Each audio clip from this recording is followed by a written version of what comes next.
दोस्तों, जिन कर्मचारियों को यूपीएस पेंशन स्कीम का चुनाव करना है, वो यूपीएस पेंशन स्कीम का चुनाव कर सकते हैं और जिन कर्मचारियों को पुरानी पेंशन योजना का लाभ लेना है, वो पुरानी पेंशन योजना का लाभ ले सकते हैं।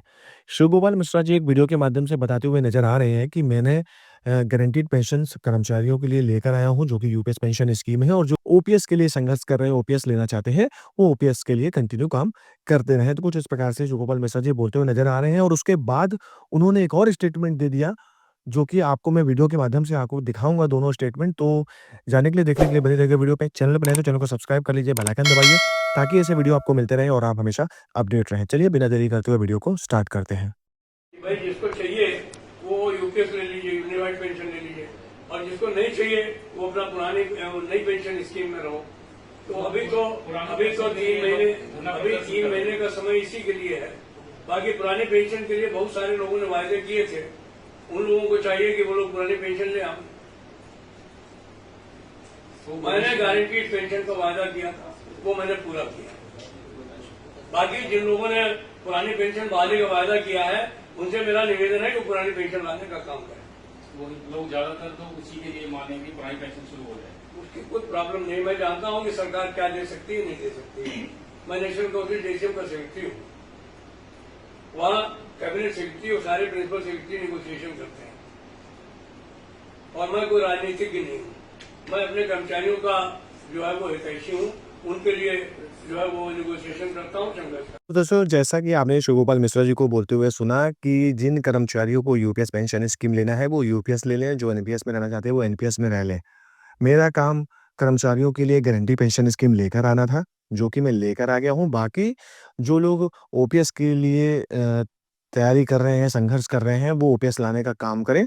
मैं जानता हूँ सरकार क्या दे सकती है, क्या नहीं दे सकती है। तो कुछ इस प्रकार का बयान जो शिवगोपाल मिश्रा जी ने दिया। अब जब यूपीएस और एनपीएस का चुनाव करने की बारी आई, तो कर्मचारियों ने यूपीएस पेंशन स्कीम को सीधा-सीधा नकार दिया और एनपीएस पेंशन स्कीम को अधिकतर कर्मचारियों ने चुन लिया। अब सरकार को बाद में ये समझ में आया कि यूपीएस तो कई लोग चुन ही नहीं रहे हैं।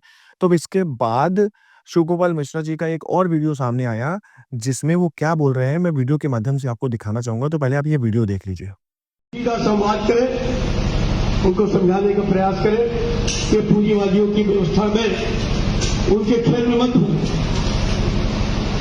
उनकी बातों में मत आओ। जिसको गारंटीड पेंशन चाहिए, आधी पेंशन चाहिए, वो अपना ऑप्शन दो। तो दोस्तों, जैसा कि आपने दोनों क्लिप्स देख ली, पहले क्लिप्स में मिश्रा जी जैसा कि बोलते हुए नज़र आ रहे हैं कि भाई मेरा काम था यूपीएस लाना, मैं यूपीएस ले आया, बाकी जिनको यूपीएस में रहना है यूपीएस में रहें, जिनको एनपीएस में रहना है एनपीएस में रहें। तो वो कर्मचारियों ने चुन लिया कि हमें यूपीएस में नहीं रहना, हमें एनपीएस में रहना है। अब जब बाद में पता चला कि भाई यूपीएस तो बहुत कम लोग चुन रहे हैं, तो फिर देखिए मिश्रा जी फिर बोलते हुए सबको ये बोल रहे हैं कि भाई यूपीएस को चुनिए, अधिक से अधिक लोगों को बोलिए कि यूपीएस में रहें, यूपीएस का चयन करें। तो भाई जब आपके थ्रू गारंटी पेंशन स्कीम, जैसा कि कर्मचारियों का कहना था गारंटी पेंशन स्कीम, तो कर्मचारियों का ये कहना था कि पुरानी पेंशन योजना हूबहू पुरानी पेंशन योजना चाहिए, ना कि ऐसी गारंटी कि जिसमें कर्मचारियों को पेंशन तो गारंटी दी जा रही है, लेकिन जो कर्मचारी वीआरएस लेना चाहता है, उसको पेंशन वीआरएस के टाइम से नहीं 60 साल से मिलेगी। तो ये किस प्रकार का नियम है? अगर आप हूबहू पुरानी पेंशन योजना के जैसा कि आप यूपीएस उतार के लेके आए थे, तो अगर सारे प्रावधान जैसा कि ओपीएस में है, अगर वो सारे प्रावधान यूपीएस में होते, मैं कहता हूँ सारे प्रावधान ना होकर भी 80% प्रावधान भी ओपीएस की तरह होते, तो भी कर्मचारी पुरानी पेंशन योजना की जगह यूपीएस पेंशन स्कीम का चयन कर लेते।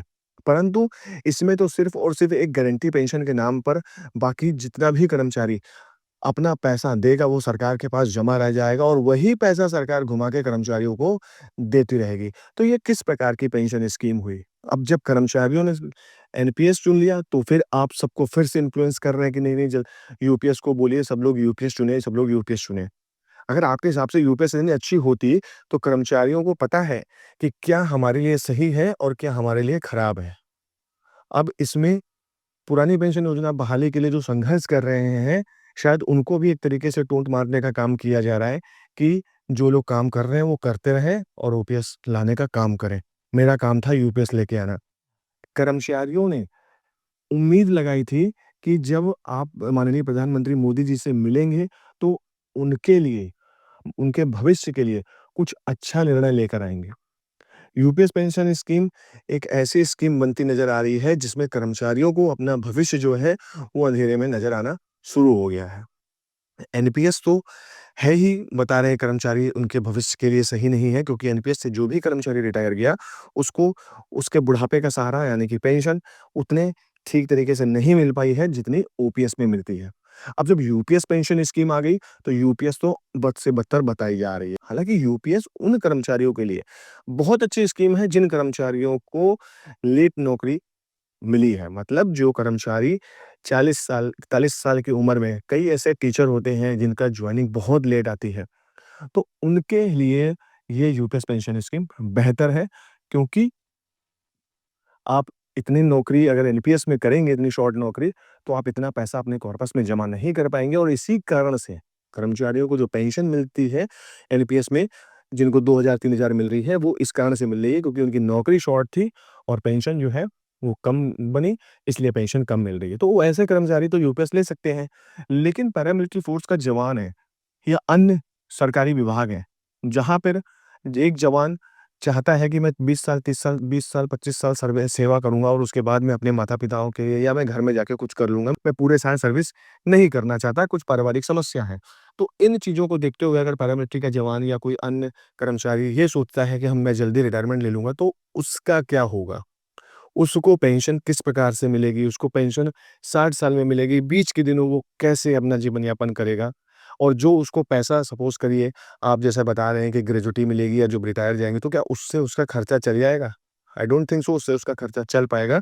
तो ये चीज़ें कर्मचारियों को नहीं समझ में आई और कर्मचारी का यही कहना है कि हमें ना यूपीएस ना एनपीएस, ओनली ओपीएस चाहिए। विजय कुमार बंधु जी अन्य कर्मचारी संगठन इसका भरपूर समर्थन कर रहे हैं और लगे हुए हैं। देखना बाकी ये है कि आगे काम होता किस प्रकार से है।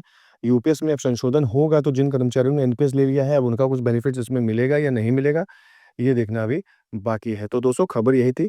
मेरे द्वारा दी गई जानकारी अच्छी लगी है तो प्लीज़ वीडियो को लाइक, शेयर, कमेंट ज़रूर करिए। मिलते हैं अगले वीडियो में, तब तक के लिए जय हिंद, जय भारत।